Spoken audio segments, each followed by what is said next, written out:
Hi everyone, my name is Emma and I'm one of the tutors at Eng Lang Pro, and today I'll be walking you through exactly how to achieve highly on the Unit 3 AC. So a great place to start is actually at the VCA EngLang homepage, where they've actually got a doc that step by step walks you through how the marking criteria work. So this is directly copy pasted from the VCA website. So this is how to achieve 14 to 15 marks in section B.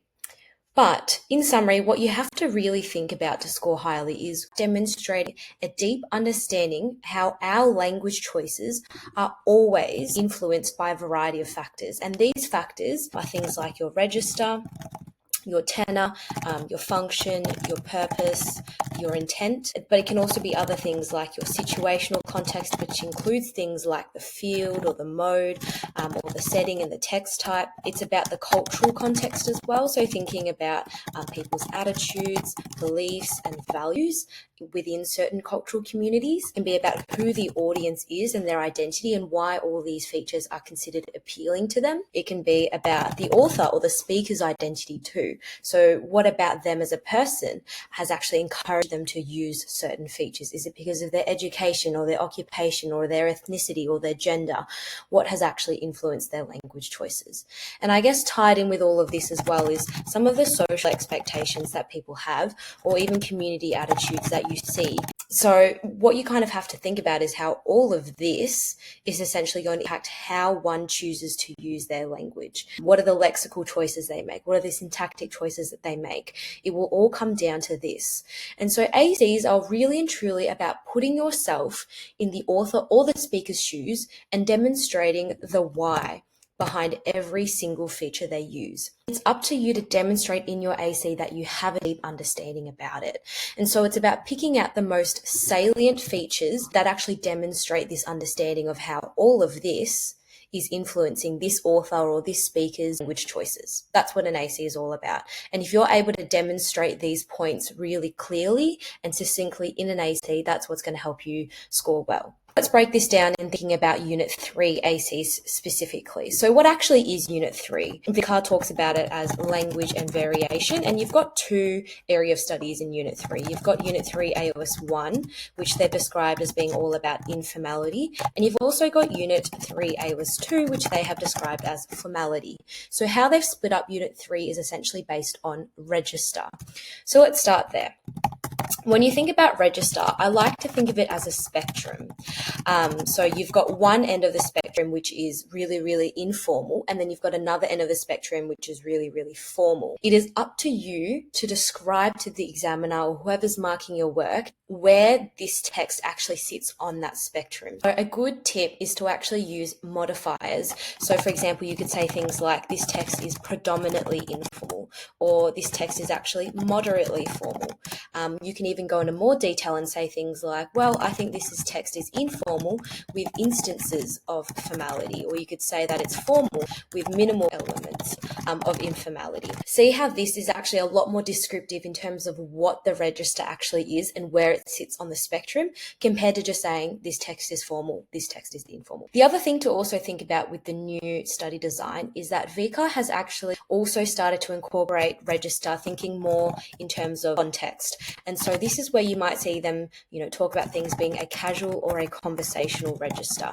So this is basically, a text that has your everyday language, your everyday speech, maybe a bit of slang, maybe even profanity. You can have registers that are journalistic, so ones that are more based on, facts and being very informative. You might have things like an advertising register, which is texts that are persuasive and targeted at being really emotionally engaging with the audience. This can be a little bit more dependent on the context, because obviously with, let's say, an advertising register, that could be both informal or formal, depending on the context. So one key thing to kind of remember with EngLang, in EngLang, everything is dependent on context. That is one thing to remember.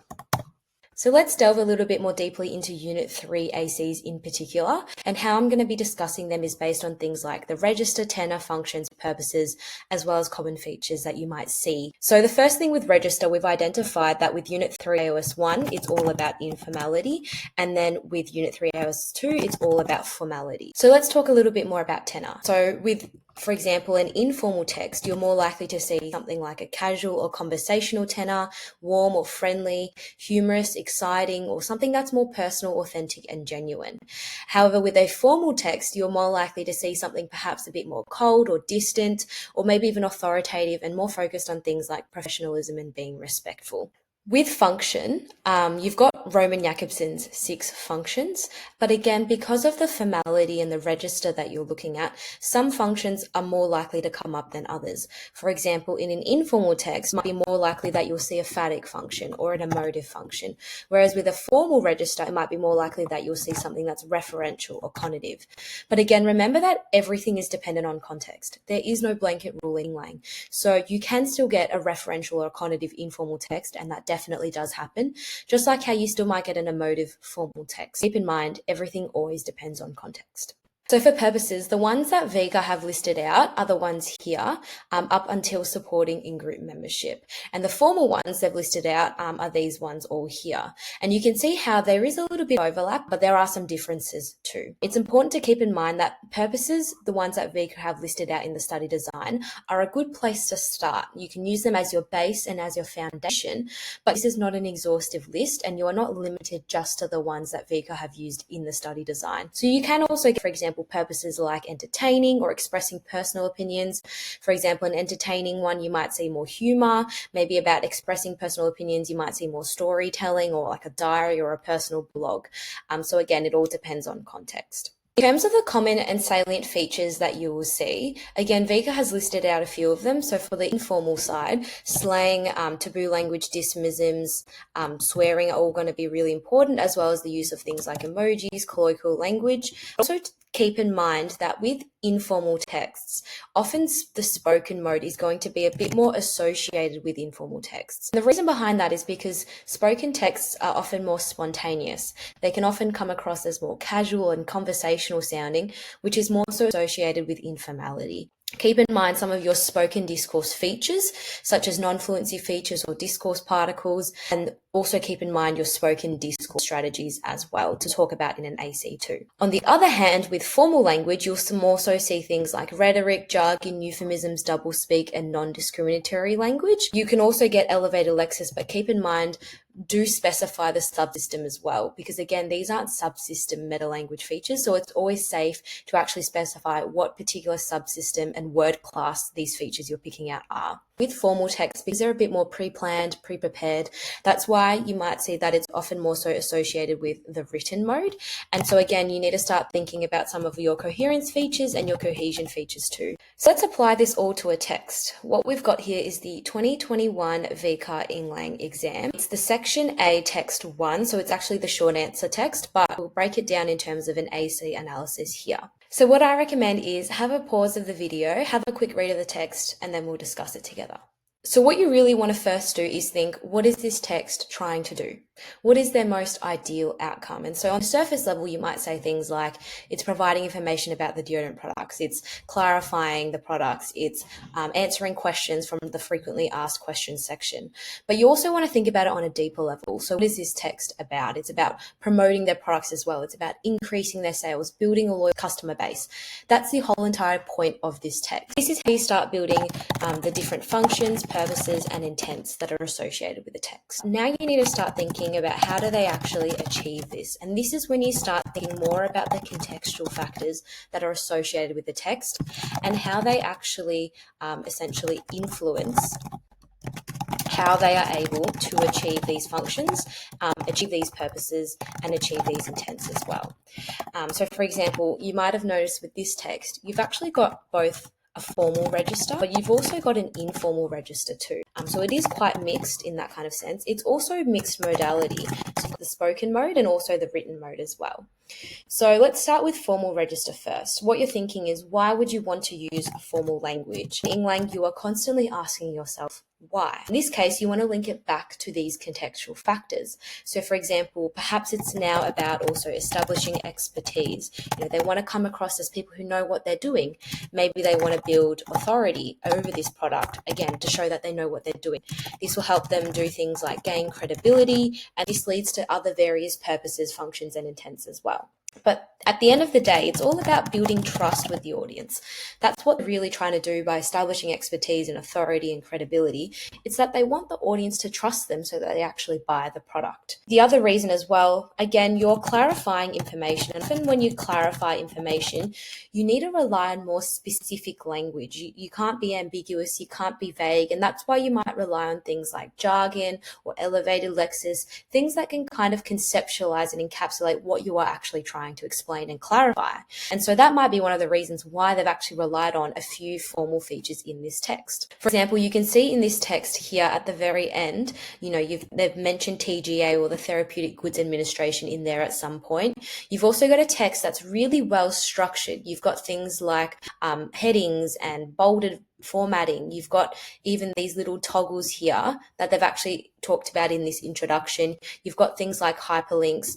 And so what you also need to think about now is, how does the actual text type and setting impact this particular text as well? So the fact that it's actually a website page would also be of significance. Whenever you start thinking about settings and text types, I always like to first think, what are the conventions and what are the expectations associated with this particular setting or text type? And then you think, have these conventions or expectations actually been adhered to, or are they being challenged?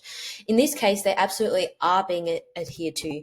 You see a lot of those written discourse features with those hyperlinks that we mentioned, with the formatting and the subheadings and the bolding.